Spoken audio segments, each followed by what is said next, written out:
কোনো এক অজানা শক্তি মেয়েটিকে তাড়া করে বেড়াচ্ছে।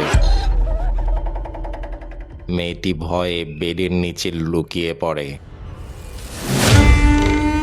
কিন্তু সেই শয়তানের কালো হাত মেয়েটিকে ধরে ফেলে, টেনে হিচড়ে মেয়েটিকে শিকার বানিয়ে ফেলে। এই অজানা শক্তি কেনই বা মেয়েদের ধরে নিয়ে যায়, কী বা করে মেয়েটির সাথে, জানতে পারবো পুরো গল্পটিতে। শুরু করছি অদ্ভুতের গল্পের নতুন আরেকটি লোমহর্ষক ঘটনা নিয়ে। 20 বছর কেটে যায়, দুজনে বসে দাবা খেলছে। একজনকে শুধুমাত্র দেখা যায়, কিন্তু আরেকজনের মুখ সামনে আসে না। এই ব্যক্তির নাম আনগুন। তাকে কেউ বলছে গায়ত্রী তার কাজে খুবই দক্ষ। গায়ত্রী হলো সেই মেয়েটি যাকে কোনো এক অজানা শক্তি টেনে নিয়ে গিয়েছিল। আনগুন বলে, জানি না কত সময় অপেক্ষা করতে হবে। অজানা ব্যক্তি জানায়, তোমার ধৈর্য ধরতে হবে। আনগুন বলে, আর কত? 20 বছর পার হয়ে গেছে, আর কত অপেক্ষা করব? আনগুনের পর মানিব্যাগ থেকে নিজের পরিবারের ছবি বের করে, আর দেখা যায় পরিবারে তার 2 সন্তান আছে, আর তার স্ত্রীও বেঁচে আছে, কিন্তু তাদের মধ্যে সম্পর্ক নেই। তার মেয়ে ওহি, যে কিনা কাজ শেষ করে বাসায় ফিরে আসে। যাই হোক, বাসায় ফিরে দেখে তার মা খুবই আতঙ্কিত হয়ে আছে তার মেয়েকে নিয়ে। মা বলে, ওরা আসবে আর তোমাকে নিয়ে যাবে, তোমার অনেক ক্ষতি করবে ওরা। ওহির মা মানসিক রোগী ছিল। ওহি মাকে শান্ত করে বলে, কেউ আসবে না, আর তার কেউ ক্ষতিও করবে না, তুমি শান্ত হও। মা জিজ্ঞেস করে, তোর ভাই কোথায়? এত রাত হয়েছে, এখনো বাসায় আসেনি কেন? ওহি ভাইকে কল দেয়। ওহির ভাইয়ের নাম সেনা। সেনা অভাবের সংসার চালানোর জন্য বসের বউয়ের সাথে অবৈধ সম্পর্কে লিপ্ত ছিল, যেন সেই টাকা দিয়ে পরিবারকে কিছুটা হলেও সাহায্য করা যায়। ওহি বলে, মা সারাদিন বাসায় একা একা থাকে, রাতে তো মাকে একটু সময় দেওয়া যায়, দেখে শুনে রাখা যায়। সেনা জানায়, ওভার টাইম করছে সে, আসতে দেরি হবে। কথা শেষ করে মাকে ওহি বলে, তুমি এখন মেডিসিন নাও আর রুমে চলো, সব কিছু ঠিক হয়ে যাবে। সেনা যখন বাসায় আসে, ওহি ভাইকে বকাঝকা করে আর বলে, মাকে একটু দেখে রাখলেই তো হয়, মায়ের শরীর একটু হলেও তো ঠিক থাকে। সেনা শুধু চুপ করে থাকে। পরদিন ওহি কাজে যায়, আর আজকে তার পুলিশ স্টেশনে ইন্টারনেট সংযোগ দেওয়ার কথা ছিল, কিন্তু পুলিশ বলে তাকে দিয়ে সে ইন্টারনেট সংযোগ দেবে না, কারণ তার ভাই তার বউয়ের সাথে অবৈধ সম্পর্ক করেছে। সমস্ত রাগ যেন সে ওহির ওপর ছেড়ে দেয়।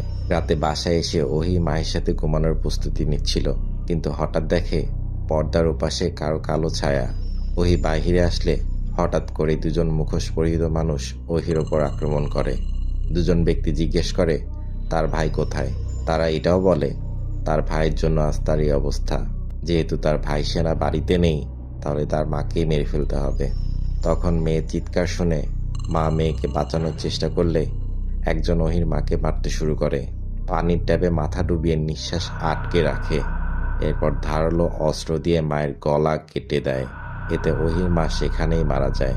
পরদিন পুলিশ এসে তদন্ত করলেও সেই মুখোশ পরিহিত মানুষকে ধরতে পারে না।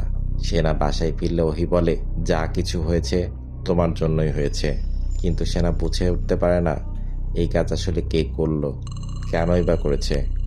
স্ত্রীর মৃত্যুর খবর শুনে আনগুন বাড়িতে আসে।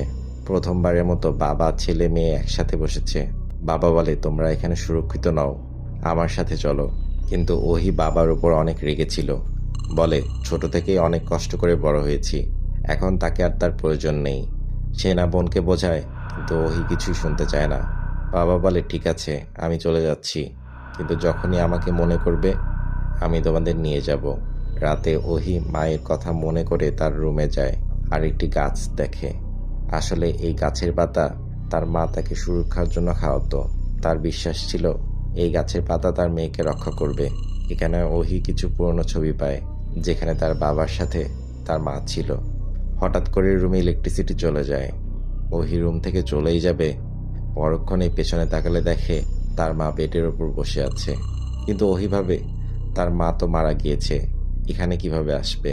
তখন ইলেকট্রিসিটি আসলে ওহি দেখে সেখানে আর কেউ নেই। সে ভাবে আসলে যা কিছু দেখেছে সব কিছুই তার মনের ভুল। রুমে চলে যায় ঘুমানোর জন্য। হঠাৎ তার মনে হয় ট্যাপ থেকে পানি পড়ছে। সে ভাবে তার ভাই সেনা ট্যাপ ছেড়েই ঘুমিয়ে পড়েছে। বাইরে আসে ট্যাপ বন্ধ করার জন্য। দেখে সেখান থেকে পানি পড়ছে। ট্যাপ বন্ধ করে চলে যাবার সময় খেয়াল করে ভেতরে আরেকটি ট্যাপ থেকেও পানি পড়ছে। আস্তে আস্তে দরজা খুললে দেখে পুরো বাথটব রক্তে ডুবে আছে। সাহস করে যায় ট্যাপ বন্ধ করতে, কিন্তু হঠাৎ করে দরজাটা বন্ধ হয়ে যায়। ভয়ে আঁতকে ওঠে ওহি। আর তার মা তখনই মেয়েকে ধরে চিৎকার করে বলে তাকে যেন সাহায্য করে। কিন্তু হঠাৎ ওহির ঘুম ভেঙে যায়। আসলে সে স্বপ্নে এইগুলো দেখছিল। সেনা ওহির কাছে আসে আর বলে, মা আমাদের ছেড়ে চলে গেছেন। আমরা যা উপার্জন করি সেই টাকা দিয়ে আমাদের অনেক কষ্ট হয়ে যাবে জীবন ধারণ করতে। এর থেকে ভালো হবে আমরা বাবার কাছে চলে যাই। ওহি এবার রাজি হয়। পরদিন বাবা আসে তাদের নিয়ে যেতে। ব্যাগপত্র গুছিয়ে দুজন গাড়িতে উঠে পড়ে। রাস্তায় যাবার সময় সেনা দেখে দুজন মুখোশ পরিহিত মানুষকে কেউ ঝুলিয়ে মেরে ফেলেছে। কিন্তু সেনা তো জানতো না এই দুজন ব্যক্তি যে কিনা তার মাকে মেরে ফেলেছে, তাই সেদিকে তেমন পাত্তাও দেয় না। তারপর পৌঁছে যায় তার বাবার বাড়িতে। বাড়ির কাজের মহিলা তাদের জন্য অপেক্ষা করছিল। সে ওহি আর সেনাকে ভেতরে নিয়ে যায়। আর তখনই গায়ত্রী নামের এই মহিলাকে দেখানো হয়, যার কথায় বাবা দাবা খেলার সময় বলেছিলেন। এবং শুরুতে যে মেয়েকে অজানা শক্তি টেনে হিচড়ে নিয়ে গিয়েছিল সেই মেয়েটি গায়ত্রী ছিল, মানে তাদের দাদি। দুজনকে দেখে গায়ত্রী অনেক খুশি হয়। এরপর রুমে বসে গায়ত্রী ওহিকে বলে, এই পরিবারে কিছু নিয়মকানুন রয়েছে যেগুলো মেনে চলতে হবে। আর আমার মৃত্যুর পর তোমাকে এই বাড়ির দায়িত্ব নিতে হবে, কেননা বংশের রীতি অনুযায়ী আমাদের মেয়েরাই পরিবারের দায়িত্ব নিয়ে এসেছে। রাতে খাবারের সময় অনেক দিন পর ভালো খাবার পেয়ে দুই ভাই বোন পেট ভরে খেয়ে নেয়, অথচ খাবার টেবিলে গায়ত্রী কোনো খাবার খায় না। খাবার শেষ করে সেনার রুম ঘুরে দেখছিল, আর সে এক অদ্ভুত রুমে ঢুকে যায় যেখানে অদ্ভুত প্রিন্টও ছিল আর কিছু ছবি যেগুলোতে অদ্ভুত সাইন ছিল। সেনা দেখে সেখানে তার বোনের নামও রয়েছে। পাশে আরেকটি রুম থেকে খটখট করে ধাক্কার শব্দ ভেসে আসে, যেন কেউ রুম থেকে বাহিরে বের হতে চাচ্ছিল। এগিয়ে যায় সেনা, দরজা খুলতেই যাবে, কিন্তু তখনই সেই কাজের মহিলা সেখানে আসে আর রুম লক করে দেয়। জানায় এটা তার দাদির সিক্রেট রুম, এই রুমে সবাই যেতে পারে না। রাতে যখন ওই গান শুনছিল, কিন্তু হঠাৎ তার মনে হয় কেউ যেন তাকে ডাকছে। গান বন্ধ করে আবার গান প্লে করলে দেখে পর্দার আড়ালে তার মা ঠিক এভাবেই, হ্যাঁ, তার কাছে এগিয়ে আসছে। ভয়ে ওহি চাদর দিয়ে মুখ ঢেকে ফেলে। আস্তে আস্তে কাঁথা সরিয়ে দেখে তার মা সেখানেই বসে আছে আর ছল ছল চোখে যেন তাকে কিছু বলতে চাচ্ছে। ভয়ে আবারও কাঁথার মধ্যে চলে যায় ওহি। রাত কেটে সকাল হয়। গায়ত্রী ওহিকে আর সেনাকে নিয়ে ফার্ম হাউসে আসে। আসলে এটা ছিল একটা পশুর ফ্যাক্টরি, যেখানে গরুকে জবাই করে সেই মাংস বাজারে বিক্রি করত। আর এর আন্ডারে কাজ করত অসংখ্য মানুষ। ওহি দেখে একটি গরুকে জবাই করা হচ্ছে। এটা দেখে ওহি বমিট করতে শুরু করে, কেননা তার মাকে সেই মুখোশ পরিহিত মানুষগুলো এভাবেই মেরেছিল। তখন গায়ত্রী ওহির কাছে আসে আর সান্ত্বনা দেয় যেন কিছুই হয়নি। অপরদিকে সেনা মাংস কাটার কাজ শিখছিল। সে তখন বাবাকে জিজ্ঞেস করে গতকাল রাতে সে রুমে কিছু ছবি দেখেছে যেগুলোর ওপর অদ্ভুত সাইন করা ছিল, কিন্তু বাবা এর কোনো উত্তর দেয় না। ঠিক তখনই একজন ব্যক্তি আসে যার নাম জাকা। ইনি ছিলেন তার বাবার বিশ্বস্ত কাছের মানুষ। বাবার সাথে বিজনেস নিয়ে একজন মানুষকে এতটা ঘনিষ্ঠ হতে দেখে সেনার তেমন ভালো লাগে না, কারণ সে চায় বাবার বিজনেসে সে যেন তাকেই শুধু ভালো পার্টনার হিসেবে দেখুক। পরে গায়ত্রী কম্পিউটার রুমে ওহিকে নিয়ে আসে আর জাকার সাথে পরিচয় করিয়ে দেয়। জাকা ওহিকে বলে, জানি না কেন গত 3-4 বছর ধরে এই বিজনেস লসই চলছে। ওহি ভালোভাবে লক্ষ্য করলে দেখে 1902 সাল থেকে এই বিজনেস তার দাদি পরিচালনা করছে। তার মানে তার দাদির বয়স 100 বছরের ওপরে। ওহি ভাবে, কিন্তু দাদিকে দেখে তো তার মনে হয়নি যে উনি এত বয়স্ক। রুমে গায়ত্রীকে কাজের মহিলা জানায় এই দুজন ঘরে আসার পর তার বিজনেসে লাভের মুখ দেখা যাচ্ছে। এছাড়াও কোনো গরু মারা যায়নি। কিন্তু গায়ত্রী বলে এদের জন্য তার শরীর খারাপ হচ্ছে। এসব কথা সেনা বাহির থেকে শুনছিল। গায়ত্রী আরও জানায়, যা করার আমাদের দ্রুত করতে হবে। কী কাজের কথা বা গায়ত্রী বলছিল সামনে জানতে পারবো।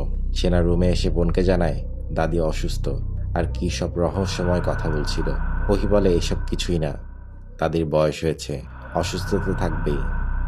কথা শেষ করে বাহিরে আসলে সেনা দেখে তার বাবার সাথে গোপনে জাকা দেখা করতে এসেছে। আর অন্যদিকে ওহি চা বানানোর জন্য কিচেনে আসলে অদ্ভুত কিছু শব্দ শুনতে পায় আর দেখে তার মায়ের আত্মা তাকে ডাকছে। তখনই রুমে কাজের মহিলা চলে আসে আর বলে রাতে যেন বাহিরে না যায়। সাবধানে থাকতে বলে সে। তখন ওহি জিজ্ঞেস করে, আসলেই কি দাদির বয়স 100 বছরের উপরে? উত্তরে মহিলা জানায়, তোমার কিছু জানা থাকলে তুমি দাদির কাছে গিয়ে জেনে নিও, এ ব্যাপারে আমি কিছুই বলতে পারবো না। আরও জিজ্ঞেস করে, তোমাকে এই কথা কে বলেছে? ওহি বলে, জাকা তাকে বলেছে। মহিলা বলে, এইসব কথায় কান না দিতে, কারণ বিজনেসে এমন গুজব ছড়িয়ে অনেকেই বিজনেস নষ্ট করতে চায়। কাজের মহিলা ছুটে গায়ত্রীর কাছে আসে আর বলে, আমাদের হাতে আর সময় নেই, যা করার আমাদের দ্রুত করতে হবে। আমরা 20 বছর অপেক্ষা করেছি। গায়ত্রী বলে, না, আমাদের আরও 2 দিন অপেক্ষা করতে হবে। এদিকে অফিসে গেলে জাকা জানতে পারে আজকে অফিস বন্ধ, কেননা দাদি তার নাতি নাতনিদের আসার খুশিতে বাড়িতে অনুষ্ঠান রেখেছে। এটা শুনেই জাকা আনগুনকে কল করে, বলে গায়ত্রী তার কাজ শুরু করে দিয়েছে। এরপর আনগুন আসে ফ্যাক্টরিতে আর সেনাকে তার গাড়ির চাবি দিয়ে বলে গাড়ির টিকিতে কিছু রয়েছে, যেটা আজকে না আগামীকাল খুলে দেখতে। এদিকে ওহি ব্রাশ করার সময় হঠাৎ সে আয়নায় কালো শয়তানকে দেখতে পায়, কিন্তু পরক্ষণেই সেখানে সেই কাজের মহিলা চলে আসে আর বলে, দাদি তোমাকে ডাকছে। রুমে আসার পর গায়ত্রী ওহিকে তার কিছু মিউজিক কালেকশন দেখায় আর গান প্লে করে নাচতে শুরু করে। দুজনেই বেশ খুশি ছিল, কিন্তু হঠাৎ গায়ত্রী পড়ে যায় আর অজ্ঞান হয়ে পড়ে। এদিকে সেনা দেখে বাহিরে একজন কালো মুখোশ পরিহিত মানুষ রয়েছে, যাকে ধরার চেষ্টা করলে লোকটি পালিয়ে যায়। ঠিক এমন মুখোশ পরে তার মাকে দুজন ব্যক্তি খুন করেছিল। বাবাকে এসে সেনা বলে বাহিরে কেউ মুখোশ পরে ঘুরে বেড়াচ্ছে। এটা শুনে বাবা বলে সে এসব দেখবে, তুমি রুমে গিয়ে বিশ্রাম করো। পরে কাজের মহিলাটি এসে গায়ত্রীকে বেডে শুয়ে দেয়। ওহি জিজ্ঞেস করে দাদির কি হয়েছে। মহিলা জানায় অতিরিক্ত কাজ করার ফলে দাদি অসুস্থ হয়ে পড়েছে, এটা তেমন কিছুই নয়। এদিকে আনগুন জাকার কাছে একটি বক্স দেয় আর বলে এই কাজ এখনই করতে হবে। এখানে জানা যায় গায়ত্রীর ভেতর একটা অশরীরী আত্মা রয়েছে, যে কিনা এখন নতুন শরীর চায়। এজন্য ওহি আসার পর গায়ত্রী এত খুশি হয়েছিল, কেননা ওহির শরীরে সেই আত্মাটি নতুন রূপ লাভ করবে। আর আনগুনের কাছে একটি ছুরি ছিল, যেটা দিয়ে সেই শয়তানকে মারা যাবে। আনগুন এই কারণে তার স্ত্রী সন্তানকে এতদিন দূরে রেখেছিল, যেন তাদের কোনো ক্ষতি করতে না পারে। এরপর আনগুন আস্তে আস্তে গায়ত্রীর কক্ষে যায় সেই ছুরি নিয়ে তাকে মারতে, কিন্তু তখনই সেই কাজের মহিলা আনগুনকে গলায় ছুরি দিয়ে আঘাত করে মেরে ফেলে। সেও চাইতো না শয়তানের বিনাশক। পরদিন আনগুনের লাশ ফ্যাক্টরিতে ঝুলতে দেখা যায়। জাকা দেখে আনগুনকে কেউ খুন করেছে, কিন্তু সবাই ভাবে জাকাই তাকে খুন করেছে। সবাই তাকেই খুনি ভাবতে শুরু করে। তখনই জাকা কোনো উপায় না পেয়ে পালিয়ে যায়। তখনই ফ্যাক্টরিতে সেনা আর ওহি আসে তার বাবার মৃত্যুর খবর পেয়ে। ওহি ভীষণ ভেঙে পড়ে, কেননা তাকে ভরসা দেবার মতো একমাত্র বাবাই ছিল। বাসায় ফিরে সেনা ওহিকে বলে এখনই তারা এই বাসা থেকে পালিয়ে যাবে। ওহি বলে এত চিন্তা করো না, সব ঠিক হয়ে যাবে। তর্ক বিতর্ক চলতে থাকে দুইজনের মধ্যে। তখন সেনা বলে, তুমিই যত নষ্টের মূল। তুমি জন্মানোর পর বাবা আমাকে ছেড়ে দিয়েছিল, আর মা তখন থেকে মানসিক রোগী হয়ে গিয়েছিল। এখন বাবাও হয়তো তোমাকে বাঁচাতে গিয়ে মারা গেছেন। কিন্তু ওহি বলে তার জন্য এমন হয়নি, বরং তোমার জন্য হয়েছে। কিছু সময় পর সেনা রুমে যাবার সময় তখন সে মহিলার সাথে দেখা হয়। মহিলা জানায় তোমার বাবাকে জাকা মেরেছে, কারণ সে বিজনেস নিজে করতে চেয়েছিল। বলেই সে চলে যায়। তখন কেউ একজন সেনাকে মেসেজ করে বলে রাতের বেলা ফ্যাক্টরিতে আসো, কথা আছে। ওহি রুমে কান্না করছিল, কারণ যে ভাই ছিল তার একমাত্র কাছের মানুষ, সে আজকে তাকে ভুল বুঝল। তখন তার মায়ের আত্মা রুমে আসে। মাকে দেখে এবার সে আরও কান্না করতে শুরু করে আর কোলে মাথা রাখে, কিন্তু আসলে এটা তার মা ছিল না, ছিল মানুষ রূপে একজন শয়তান। আর সেই শয়তান ওহিকে বশ করার চেষ্টা করছিল। ফ্যাক্টরিতে গিয়ে সেনা দেখে জাকা রয়েছে সেখানে। আসলে জাকাই তাকে মেসেজ দিয়েছিল। জাকা বলে তোমার বাবাকে আমি মারিনি, অন্য কেউ হত্যা করেছে। তোমার বাবা যে কাজ করতে পারেনি, আমি সেই কাজ করব। সেনা জাকার কোনো কথাই শোনে না, বরং ছুরি দিয়ে জাকাকে আঘাত করতে শুরু করে। জাকা মার খেয়েও সেনাকে বলে তুমি গাড়ির টিকি খুলে দেখো, তাহলেই তুমি উত্তর পেয়ে যাবে। সেদিন কিন্তু সেনার বাবাও 2 দিন পর টিকি খুলে দেখতে বলেছিল। জাকা সেখানে মারা যায়। টিকি খুলে সে কালো একটি বই পায়। বই পড়ে সে জানতে পারে বাড়িতে যে কাজের মহিলাটি রয়েছে সে আসলে মানুষ নয়, বরং সে শয়তানের দাস। সে যুগ যুগ ধরে শয়তানের দেখাশোনা করে আসছে। আরও জানতে পারি একটি গাছের কথা, যে গাছের পাতা ওহির মা ওহিকে দিত যেন তার মেয়ে সুরক্ষিত থাকে। এদিকে ওহিকে দাদি বলে তার কাছে অলৌকিক শক্তি আছে, যার মাধ্যমে সে তার মাকে সামনে আনতে পারবে। ওহি তো আগে থেকে শয়তানের বশে চলে এসেছিল। সে তার মাকে ভীষণ ভালোবাসতো। এজন্য দাদিকে বলে মাকে পেতে হলে তাকে কি করতে হবে। গায়ত্রী তখন ছুরি দিয়ে নিজের হাত আর তারপর ওহির হাত কেটে এক করে ফেলে, যেন শয়তান ওহির শরীরে প্রবেশ করতে পারে। রুমে এসে সেনা দেখে ওহি মেঝেতে পড়ে আছে, কারণ গায়ত্রী তার কাজ শুরু করে দিয়েছিল। ওহিকে নিয়ে দ্রুত গাড়িতে ওঠাতেই যাবে, তখনই সেই কাজের মহিলা এসে মাথায় আঘাত করে অজ্ঞান করে ফেলে সেনাকে। আসলে শুরুতে গায়ত্রীর মাই শয়তানকে তার শরীরে প্রবেশ করিয়েছিল, আর সেই শয়তানের কাছে নিয়ে যাবার জন্যই তার মা তাকে টেনে হিঁচড়ে নিয়ে গিয়েছিল। গায়ত্রী ছেলে সন্তানের জন্ম দেয়, আর সে ছিল আনগুন। আনগুনের বিয়ের পর প্রথমে ছেলে সন্তানের জন্ম হয়, আর তারা ভীষণ খুশি ছিল। কিন্তু পরে ওহি জন্ম নেয়। তখনই আনগুন ওহির মাকে ছেড়ে দেয়, কারণ সে জানতো যে শয়তান একটি মেয়ের শরীর চায়, আর সে এভাবে বছরের পর বছর জীবিত থাকতে পারবে একটি মেয়ের শরীরে। আর গায়ত্রী সেই মুখোশ পরিহিত মানুষকে পাঠিয়েছিল যেন ওহিকে আনতে পারে, আর প্ল্যান করে ওহির মাকে মেরে ফেলে, যেন অভাবে পড়ে তার বাবার বাড়িতে আসে আর তার কাজ সম্পন্ন করতে পারে। আর তারপরই গায়ত্রী সেই দুজনকেও মেরে ফেলে, যেন কোনো প্রমাণ না থাকে। এবার ওহির জ্ঞান ফিরে আসে, দেখে সে বাধা অবস্থায় রয়েছে। সামনেই সেনাকে বাধা ছিল। কাজের মহিলাটি মানে সেই দাসী এসে সেনাকে নির্মমভাবে গলা কেটে রক্ত নিয়ে ওহিকে জোর করে পান করিয়ে দেয়।